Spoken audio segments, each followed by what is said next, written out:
इस प्रकार से, इस दृष्टिकोण से जो है मेल चौबीनिज्म का जो प्रभुता है इस प्रकार से डोमिनेट करता है सदियों से, भिन्न भिन्न कल्चरों में, भिन्न भिन्न पृथ्वी के भिन्न भिन्न क्षेत्रों में, भिन्न भिन्न राज्यों में।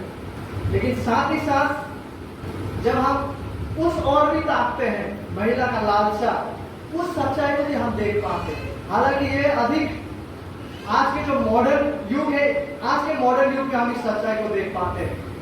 नारीवादी मूवमेंट, जो फेमिनिस्ट मूवमेंट वगैरह है, जहाँ पे वो लोग एबॉर्शंस का समर्थन करते हैं, जहाँ पे वो लोग एक ही लिंग का विवाह का वो लोग समर्थन करते हैं, ये सारा जो फेमिनिस्ट लिबरेशन को हम देख पाते हैं, ये भी इसी अभिशाप का अंश है। जिस प्रकार से पुरुषों ने प्रभुता की है क्रूरता से, उसके विपरीत हम देख पाते हैं कि नारीवादी जो मूवमेंट है कहीं ना कहीं वे भी समान प्रकार के रूप को धारण कर रहे हैं, जिस रूप को अभिव्यक्त किए थे सदियों से पुरुषों ने।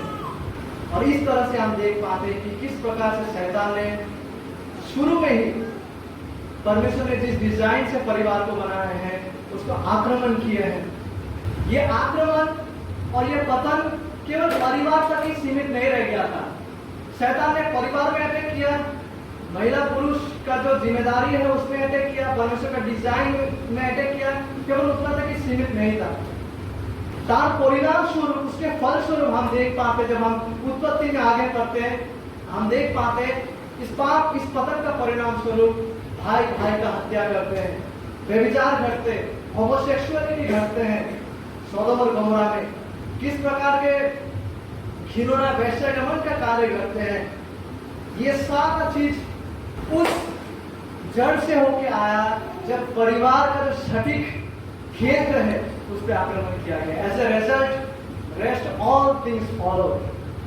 जब शैतान ने विवाह का जो पवित्रता है, विवाह बंधन का जो दायित्व है, विवाह बंधन में जो एकता होना चाहिए, फैमिली और मैरिज में जब शैतान ने अटैक किया, शैतान बहुत अच्छा से जानता है यदि परिवार के दुर्बल बनाना हो, यदि परिवार में शैतान अटैक करेंगे हस्बैंड और वाइफ को, और यदि परिवार को कमजोर किया जाए, शैतान अपने अनुभव से शैतान बहुत अच्छे से जानता है, तो फिर समाज यूं ही तहस नहस हो जाएगा। Attack the families, the result will be society is gone. परिवार पे अटैक कीजिए, क्योंकि परिवार ही सोसाइटी को संभालते हैं जब परिवार सटीक रीति से चलता है। लेकिन जब एक बार वहां पे आक्रमण शैतान कर लेते, वो जानते हैं अपने अनुभव से शैतान का जो आक्रमण है परिवार में, महिला और पुरुष का जिम्मेदारी और दायित्व में, यह स्पष्ट है इतिहास के हमारे अनुभव से, पवित्र शास्त्रों के पन्नों से कि, और केवल उतना ही नहीं, लेकिन ये जो आधुनिक युग के जो नारीवादी मूवमेंट है, जिसे हम कई हद तक कलीसिया में भी प्रचलित देख पाते हैं, इसका जड़ प्राचीन दिनों से ही होते आए हैं। शैतान खुले तौर पर परिवार में अटैक किए हैं, परिवार में जो स्पष्ट है, लेकिन क्या चीज अभी भी धुंधला है, वो ये है कि शैतान कलीसिया में भी आक्रमण कर रहा है। शैतान एक ऐसा धोखाधड़ी से, एक ऐसा फॉल्स धर्मीय सिस्टम के द्वारा भी आक्रमण कर रहा है, और वैसा पहला सिस्टम का नाम है नॉस्टिसिज्म, GNOSTICISM, नॉस्टिसिज्म, जो इस नाम से शायद उस समय प्रचलित नहीं था जिस नाम से हम इसे आज जानते हैं। लेकिन इस नॉस्टिसिज्म का इन्फ्लुएंस नारीवादी मूवमेंट में काफी हद तक रहे हैं। नॉस्टिसिज्म का मतलब क्या है? नॉस्टिसिज्म एक ऐसा शिक्षण, एक ऐसा विचारधारा है जिनके अनुसार, नॉस्टिक्स के अनुसार, नॉस्टिसिज्म के शिक्षा के अनुसार उनका दावा यह है कि बाइबल जो है ये ईश्वरीय नहीं है, ये परमेश्वर की ओर से नहीं आए हैं, और ये कंप्लीट भी नहीं है, ये एक जागतिक विषय। और नॉस्टिक्स के अनुसार, नॉस्टिसिज्म का शिक्षण ये है कि जो फिजिकल यूनिवर्स है, जिसे हम देख पाते हैं, जो मटेरियल्स है जिसे हम देख पाते हैं, जैसे हमारा देह, ये बेंच, कुर्सी, चांद, सितारे, उनके अनुसार, उनके मिथ मतलब जो काल्पनिक शिक्षण है, उसके अनुसार ये सारे जो मटेरियल चीजें जो हम देख पाते हैं, পৃথিবীতে গাছ নালা নদী যত কিছু যে রয়েছে वो बुरा है। फिजिकल मटेरियल इनफैक्ट हमारा बॉडी भी जो है वो ईवल है उनके अनुसार। और केवल आत्मा, तारा बोले आत्मा है अच्छा, और जो मटेरियल है जो फिजिकल है जो मैटर है फिजिक्स का लैंग्वेज में वो बुरा है, वो ईवल है। और वो कहते हैं कि बाइबल का जो मूर्ख परमेश्वर है उन्होंने गलती से इस मटेरियल वर्ल्ड को अस्तित्व में लाए हैं। बाइबल का जो मूर्ख परमेश्वर है उनके अनुसार वो कहते हैं बाइबल का मूर्ख परमेश्वर ने इस मटेरियल को जो है उसको अस्तित्व में लाए हैं, जो कि बुरा है, उन्होंने गलती से इसे अस्तित्व में लाए हैं। केवल आत्मा जो है स्पिरिट वो अच्छा है, गुड है, बाकी सब जो मटेरियल जिसे हम देखते हैं मैटर वो कहते हैं ये बुरा है। और इस विचारधारा को नॉस्टिक्स एक विचारधारा उसको काम में लाने के लिए लोग कैसे उनकी बातों को मानेंगे, लोग कैसे उनकी बात सुनेंगे, कैसे उनकी बातों को यकीन करेंगे, अपने आप को यकीन दिलाने के लिए, अपने ऐसा शिक्षा को प्रचलित करवाने के लिए उन्होंने क्या किया, उन्होंने बाइबल का परमेश्वर को जो है अंडरमाइन करने का प्रयत्न को किया। बाइबल का परमेश्वर को बुरा और गलत तरीके से जो है लोगों के सामने प्रदर्शित करते हैं। परमेश्वर को सृष्टिकर्ता के रूप में डिस्क्रेडिट करने का वो हर प्रयत्न को करते हैं। और ये जो नॉस्टिसिज्म है ये परमेश्वर का विरुद्ध में ये निंदा करते हैं, जिसे ब्लास्फेमिंग गॉड कहते हैं, और बाइबल का अधिकार को वे खारिज करते हैं। केवल उतना ही नहीं, लेकिन এই নস্টিক্স যারা রয়েছে তারা মহিলা পুরুষদের যে দায়িত্ব उसको भी उन्होंने बिगाड़ दिए हैं। सुनिए उनके अनुसार क्या है। उनके अनुसार ये है कि हवा जो है एदन का बगीचा का जो हवा जो है वो एक आत्मा से प्रेरित महिला था जिन्होंने आदम का उद्धार किया। और वो कहते हैं कि देवी प्रज्ञा जो है वो स्वर्गीय हवा है जो एदन का बगीचा में वो सांप के द्वारा प्रवेश किया। और उनके अनुसार वो जो सांप का एदन बागा ने जो सांप ने प्रलोभित किया, जो शैतान है, उनके अनुसार वो सांप प्रलोभित करने वाला नहीं है। उनके अंदर वो सांप जो है वो शिक्षक है, शिक्षा प्रदान करने वाला व्यक्ति है। और उनके अनुसार यीशु ख्रिस्ट मसीह नয় কিন্তু সে সাপটা হচ্ছে मसीह हो। वो सांप जो एदन का बगीचा में आए थे उनमें स्वर्गीय हवा समाये थे। और ये नॉस्टिक्स जो विचारधारा है, नॉस्टिक शिक्षण में वो लोग बाइबल का हर बुनियादी शिक्षण को नजरअंदाज और खारिज करते हैं। वो ये भी खारिज करते हैं यीशु मसीह मरे हैं, यीशु मसीह मृत्यु में से जी उठे, वो ये भी खारिज करते हैं। और नॉस्टिक्स इस विचारधारा में वे लोग जो है नारी एवं नर महिला এবং পুরুষের যে দায়িত্বগুলো সেটাকে ঈশ্বরের দ্বারা দেওয়া যে দায়িত্ব সেটাকে টোটালি তারা वो खारिज करते हैं। सुनिए बहुत प्राचीन युग के एक लेख में द डिवाइन रिवीलर कोई है, उस प्राचीन युग के लेख में उन्होंने कहे हैं, क्या कहे हैं पता है? इस नॉस्टिसिज्म का विचारधारा रखने वाला वो कहते हैं आई एम एंड्रोगाइनोस। एंड्रोगाइनोस का मतलब है मैं द्विलिंगी हूँ, मतलब उनमें दो लिंग समाये हैं। মানে আমি নিজেতেই স্ত্রী, আমি নিজেতেই স্বামী, আমি নিজেতেই মাতা, আমি নিজেতেই পিতা, মানে আমার মধ্যে দুই লিঙ্গ, আমি হচ্ছে উভয় লিঙ্গী एंड्रोगाइनोस। और एक इस प्रकार का विचारधारा जो है वो परमेश्वर का जो सृष्टि का क्रम है, महिला पुरुषের যে দায়িত্ব এবং একতার সাথে যে ভিন্নতাটা রয়েছে, जो पहचान है, जो योग्यता है, उसको बिल्कुल खारिज कर देता है। केवल वही नहीं, लेकिन आधुनिक युग में भी जून सिंगर नामक एक व्यक्ति जो नारीवादी है वो कहते हैं कि ये जो एंड्रोगाइनी है मतलब द्विलिंगी विचारधारा, ये एक ऐसा विचारधारा है जो एक व्यक्ति में तार भीतर जो नारीटा रही है जो पुरुषटा रही है ताकि एक करे। एवं ऐसा नॉस्टिक विचारधारा जो है उसका आदर्श ये है कि इंसानों को लिंगहीन बना दे, जेंडरलेस, और पूरी तरह से जिस जेंडर के द्वारा परमेश्वर ने हमें सृजे उसको पूरी तरह से खारिज कर दे, या फिर जेंडर को लेकर जो बिब्लिकल शिक्षा है उसको पूरा धुंधला कर दे। और आज के युग में भी जो नॉस्टिसिज्म जिस प्रकार से नारीवादियों में प्रचलित है, न्यू एज मूवमेंट जो है उनका कहना यह है कि देवी शक्ति वो है जो उद्धार प्रदान करता है, इसीलिए वो लोग गॉडेस का जो वर्शिप है उस पर एम्फोसिस करते हैं।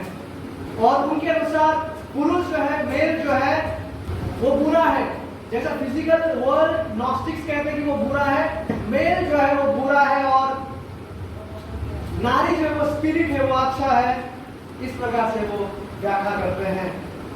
एवं एक प्रकार से हेरेसी, इस प्रकार का जो कल्ट और झूठी शिक्षा है वो आज आधुनिक युग में बहुत प्रचलित है और कई जगहों में ये प्रवेश कर चुका है। केवल जहाँ नॉन क्रिश्चियन है उनके बीच में नहीं, लेकिन जो लोग क्रिश्चियन हेरिटेज से आते हैं, जो लोग ईसाइयत की परंपरा से आते हैं, ईसाई विरासत से आते हैं, उनमें भी ऐसा सोच और विचारधारा प्रचलित है। आज एक रोमन कैथोलिक थियोलॉजियन है, वो कहते हैं I found God in my self, मैंने अपने आप में परमेश्वर को पाया, and I loved her fiercely. एवं আমি তাকে রিফারিং টু ফেমিনিন জেন্ডার অত্যাধিক ভাবে প্রেম করেছি। और केवल उतना तक ही नहीं, और एक जो है प्रोटेस्टेंट हमारे जो कलीसिया के सदर्न बैप्टिस्ट के फॉर्मर वाइस प्रेसिडेंट जो रहे हैं A.L. ऑलगोर, आप इन विषयों को आप जब गूगल करेंगे सटीक वेबसाइट में अगर आप जाएंगे तब उसका आप भी पाएंगे।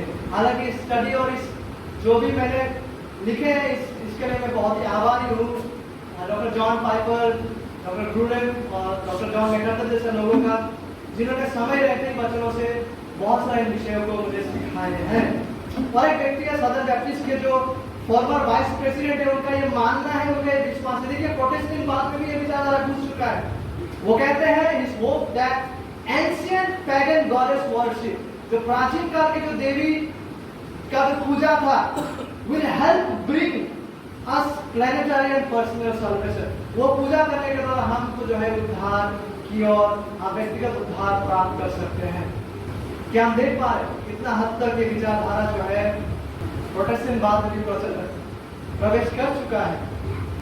लेकिन दुख की बात यह है, वेरी सैडली, जो विश्वासी लोग परखते और जांचते नहीं बाइबल के अनुसार सच क्या है, जो लोग बरिया के विश्वास जैसा नहीं होते हैं कि बाइबल के अनुसार मुझे जांचना है क्या सच है क्या झूठ है। यदि हम ऐसा नहीं होते हैं और ऐसा अनडिसर्निंग विश्वासी लोग जो है इस प्रकार का विचारधारा का शिकार बन जाते हैं, इस प्रकार का जो विचारधारा और हेरेटिक जो है हेरेसिस का शिकार बन जाते हैं। और इस प्रकार का विचारधारा आज ना ही केवल अपरिवर्तित लोगों में, अविश्वासियों में है, बल्कि यह क्रिश्चियन जगत, यहाँ तक कि इवांजेलिकल बात जिसे हम कहते हैं, जो लोग सुसमाचार पर विश्वास करने का दावा करते हैं, उस ग्रोइंग मूवमेंट में भी ये विचारधाराएं जो है प्रवेश कर चुका है। निरंतरता से शैतान जो है उसका बहुत चतुराई से इस कार्य को कर रहा है। किस कार्य को? पुरुष एवं नारी जो संपर्कता हुआ उसी बाइबल अनुसार नर और नारी का जो संबंध होना है बाइबल के आधार पर, जिन भूमिकाओं को बाइबल हमें देते हैं, या तो शैतान उन चीजों को धुंधला कर रहा है, या उसे बिब्लिकल जो क्रम है परमेश्वर का उसे कंप्लीटली खारिज करने का, रिमूव करने का वो प्रयत्न कर रहा है। हम निरंतरता से ऐसे जो विचारधाराएं हैं उसका शिकार बनते जा रहे हैं। किस प्रकार का विचारधारा कि मनुष्य के ऊपर कोई बाइबल का अधिकार नहीं, मनुष्य को परमेश्वर का कोई अधिकार नहीं है, कोई ऐसा स्टैंडर्ड नहीं है जिसके अनुसार हमें चलना है। हम निरंतरता से ऐसा विचारधारा का शिकार बनते जा रहे हैं that we have no authority, Bible has no authority on us। परमेश्वर का कोई मानक नहीं है जिसके अनुरूप हमें जीना है। इस प्रकार का विचारधारा का शिकार हम निरंतरता से होते जा रहे हैं कि हम संपूर्ण रूप से स्वतंत्र है, जैसा हम चाहे वैसा जीने के लिए इस प्रकार का विचारधारा और ह्यूमन फिलोसॉफी का हम शिकार बनते जा रहे हैं कि हमारे ऊपर कोई स्टैंडर्ड्स नहीं है, हमारे ऊपर कोई फाइनल अथॉरिटी नहीं है जिसके अनुरूप हमें जीना है, हम जैसा चाहते हैं वैसा जी सकते हैं। इस प्रकार का विचारधारा का हम शिकार बनते जा रहे हैं निरंतरता से। लेकिन कोई भी समूह, कोई भी लोगों का समूह, कोई भी पीपल ग्रुप सच में सच्चा रीति से सटीक क्रम में, सटीक उत्पादिता में, सटीक फल लाने में वो विकसित नहीं हो सकते यदि हम परमेश्वर के वचन का जो अधिकार है, परमेश्वर का वचनों का जो आधिकारिक शिक्षा है उसको यदि हम तिरस्कार करते हुए हम जो चाहे वैसे ही चीजों को करने लगे तो हम वाकई में सटीक क्रम जो है उस अनुसार नहीं बढ़ सकेंगे। सटीक जो फलवत्ता है वो हमारे जीवन में नहीं आएंगे। जैसे कि मैंने कुछ क्षण पहले कहे हैं कि यहाँ तक कि ऐसा विचारधारा कलीसियाओं में भी धीरे धीरे समा रहा है। और बाइबल जो है जब जब महिला पुरुष का भूमिका के बारे में व्याख्या करता है, चाहे वो पहला तीमुथियुस अध्याय 2 हो, पहला कुरिन्थियों 14, 13, 12 हो, जहाँ कहीं भी बाइबल महिला এবং পুরুষদের যে দায়িত্বগুলো রয়েছে ভূমিকা उसका व्याख्या करता है स्पष्टता से।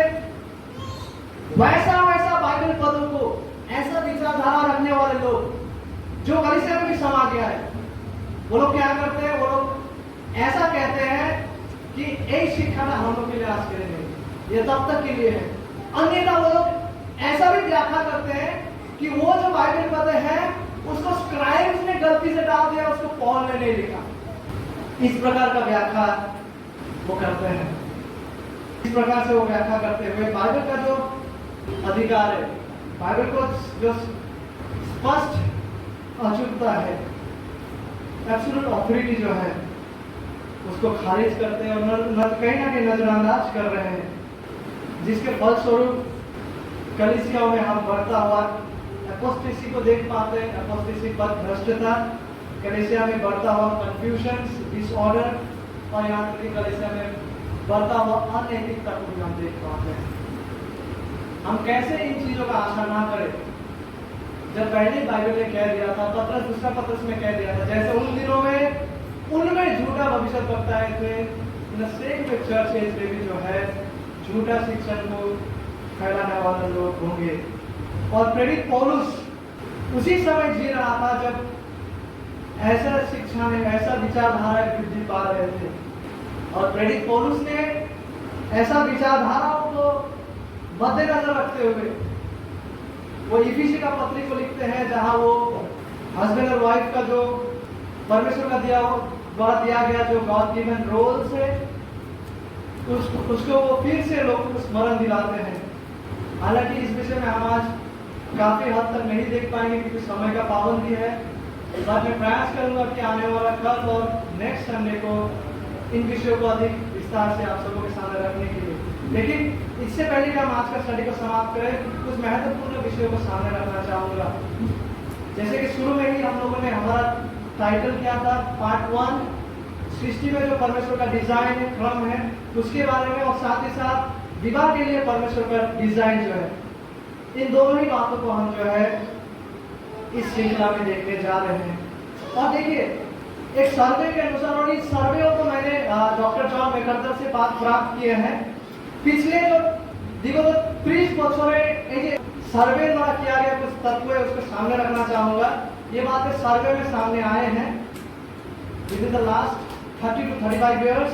कुछ लोग ऐसे हैं, कुछ साइकोलॉजिस्ट, सोशियलिस्ट ऐसे हैं जो ये मानते हैं, जो ये दावा करते हैं, जो ये विश्वास करते हैं कि विवाह मैरिज को जो है उसको टोटली ट्रांसफॉर्म कर देना चाहिए। यानी जिस प्रकार से परमेश्वर ने विवाह को डिजाइन किया है उसको बिल्कुल ही बदल देना चाहिए। Radically should be change. यानी अगर नर चाहे नर से विवाह कर सकता है, स्त्री चाहे स्त्री से विवाह कर सकता है, जो मर्जी वो कर सकते हैं।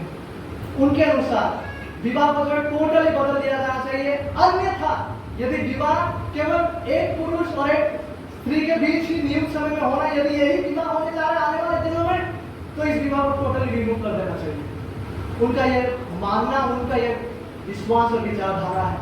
आज से लगभग 30 to 35 years कुछ सोशलिस्ट, कुछ साइकोलॉजिस्ट का ऐसा मानना और दावा है। और इस प्रकार का सोच, इस प्रकार का विचारधारा कहाँ से आए हैं? इस प्रकार का सोच वहां से उत्पन्न हुए हैं क्योंकि उन लोगों का मानना यह है कि विवाह जो है, विवाह व्यर्थ हुए हैं। उन लोगों का मानना यह है कि विवाह व्यर्थ हुए हैं लोगों के जरूरतों को पूरा करने में और फलवत्ता को आगे बनाए रखने में विवाह व्यर्थ हुआ है।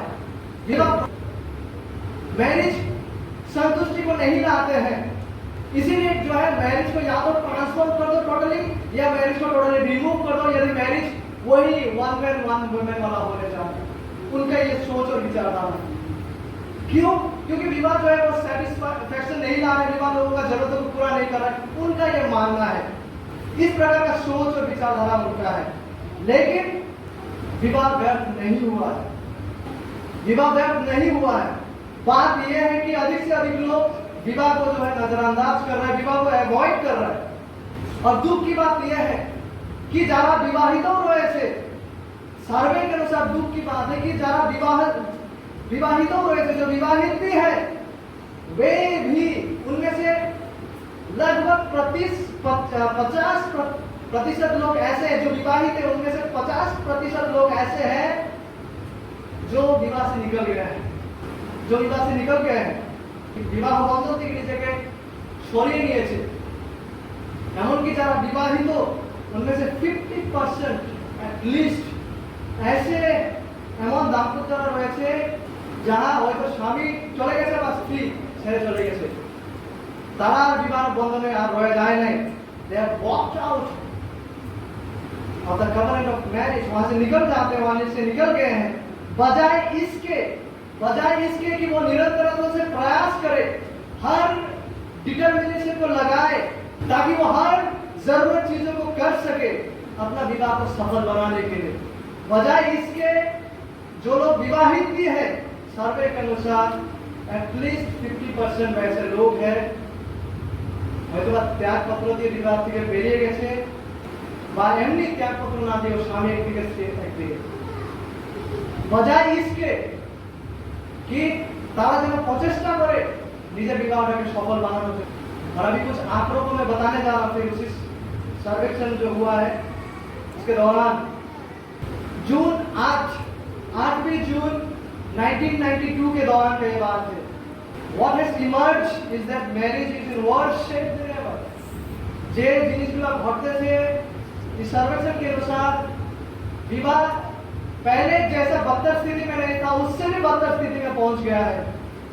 सुनिए, हालांकि ये सर्वेक्षण को अमेरिका में लिया गया, लेकिन जनरली यदि हम हर समाज में ताक के देखें, कहीं ना कहीं कौन बेसी এই লক্ষণগুলো আপনারা দেখতে পাবেন।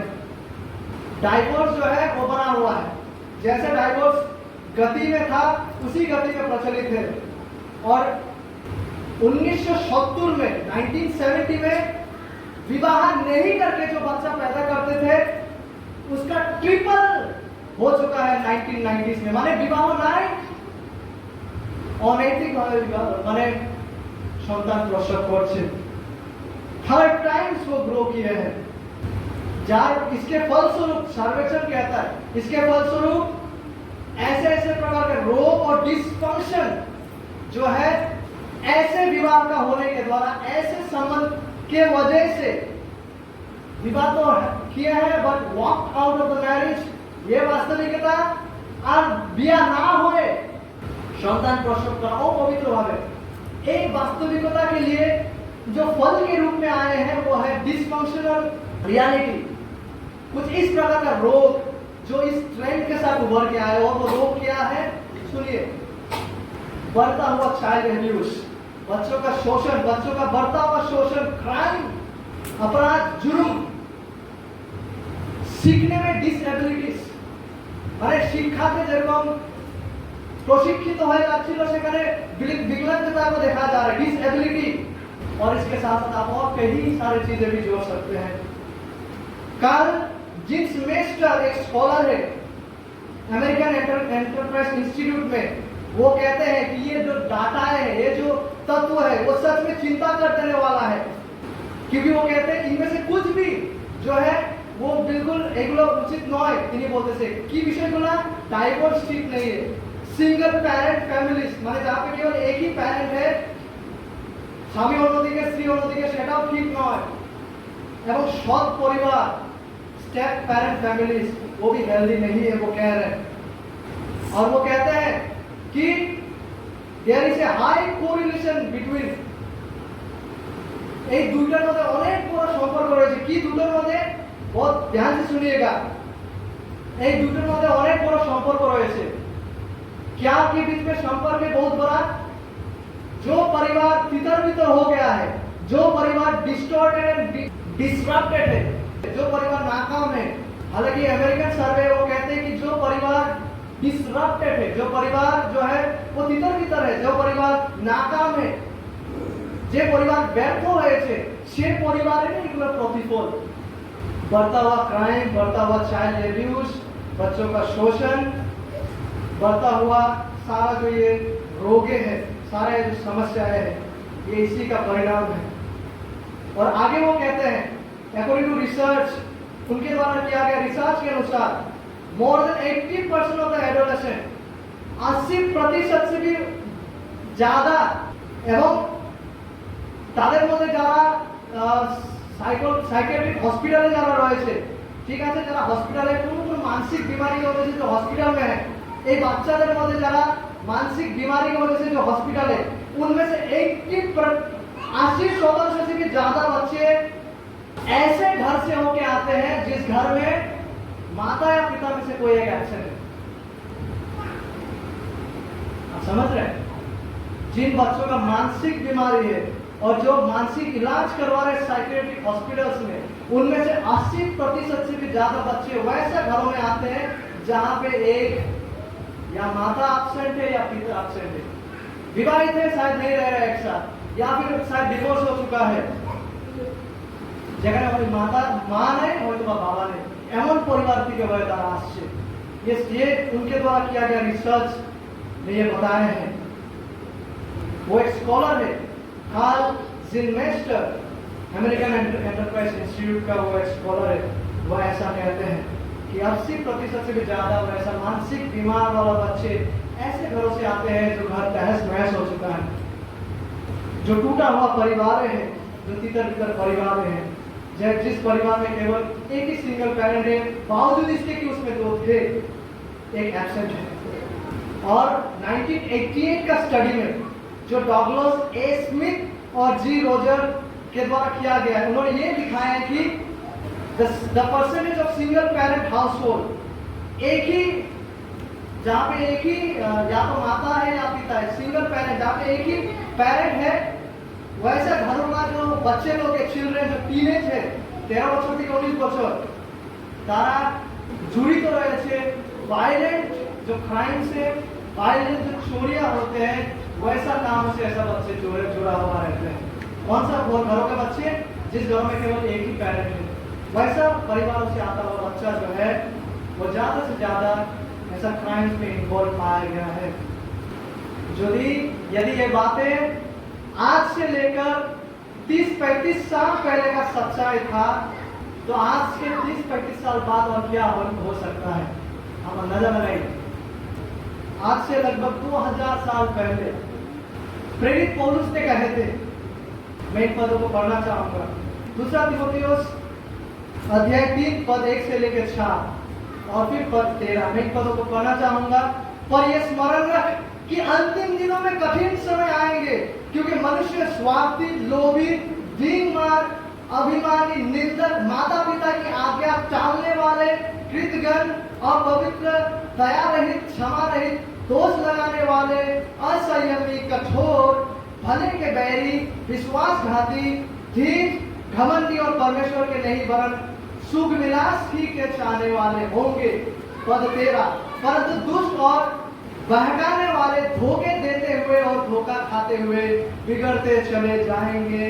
प्रेरित पौलुस ने आज से लगभग 2000 साल पहले इन बातों को कह दिए थे कि अंत के दिनों में, अंतिम दिनों में क्या कुछ होने जा रहा है। और आप गौर करेंगे कि यहाँ पे अंतिम दिनों में क्या कुछ होने जा रहे हैं, उसके विषय में जो प्रेरित पौलुस कहते हैं, सबसे पहले पद 1 और 2 में देखिए, कठिन समय आएंगे, मनुष्य स्वार्थी होंगे, लोभी होंगे, डींगमार, अभिमानी, निंदक, ये तमाम बातों को वो कहते हैं। और यहाँ पे 2 बातों में इस 3 बातों को आप समझ सकते हैं कि आदमी जो है वो आत्म केंद्रित और आत्मभोगी वो होंगे। और ये वास्तविकता है, निश्चित रूप से हमारे आज के दिन में भी प्रचलित है। आज के हमारे जो एंटरटेनमेंट से भरा हुआ दुनिया है, वो सभी प्रकार के भ्रमों को, जो फैंटेसी से, जो फैलेसी से, सभी प्रकार का जो भ्रम है, যেটাকে আমরা সত্য মনে করি, उसको एंटरटेनिंग जो वर्ल्ड है वो बढ़ावा देता है। লোকেদের যে उन का जो एक फैंटेसी काल्पनिक जो भूख है, उसको ये एंटरटेनिंग वर्ल्ड जो है आप देख पाएंगे आज बहुत प्रकार से वैसा भूख और प्यास को जो है वो लोग मिटाते हैं। जैसे फॉर एग्जांपल वो लोग परफेक्ट रोमांटिक रिश्ता की बात करते हैं, परफेक्ट रोमांटिक रिश्ता की कल्पना, परफेक्ट जीवन शैली का जो भ्रम है और परफेक्ट शरीर का गठन का जो भ्रम है, मेरा वाइफ का मेरा हस्बैंड का परफेक्ट बॉडी होगा, मेरा परिवार परफेक्ट होगा, मेरा हस्बैंड और वाइफ का रिश्ता परफेक्ट होंगे, इस प्रकार का जो विचारधारा है, भ्रम, परफेक्ट जीवन शैली का भ्रम, क्या है perfect family, perfect life, perfect marriage, all of this expectations, all of this fantasies, जिसे जो है एंटरटेनिंग वर्ल्ड भी अधिक से अधिक पोषित करते हैं। मेरा वाइफ का परफेक्ट बॉडी स्ट्रक्चर होंगे, मेरे हस्बैंड का परफेक्ट बॉडी स्ट्रक्चर होंगे, इत्यादि। और देखिए वास्तविकता जो है ना, रियलिटी जो है, वास्तविकता कभी भी एक्सपेक्टेशंस, उम्मीदों के आधारित नहीं होता है। वास्तविकता जगह रहे वास्तविक जो है, वास्तविकता वो कभी भी एक्सपेक्टेशंस के आधारित नहीं होते हैं। तो क्या होता है जब हमारा एक्सपेक्टेशंस, हमारा फैंटेसीज वैसा रहता है कि मुझे वैसा, मेरा हस्बैंड का वैसा स्ट्रक्चर होगा, मेरा वाइफ का वैसा होगा, हमारा लाइफ स्टाइल ऐसा होंगे। जब इस प्रकार का फैंटेसी में हम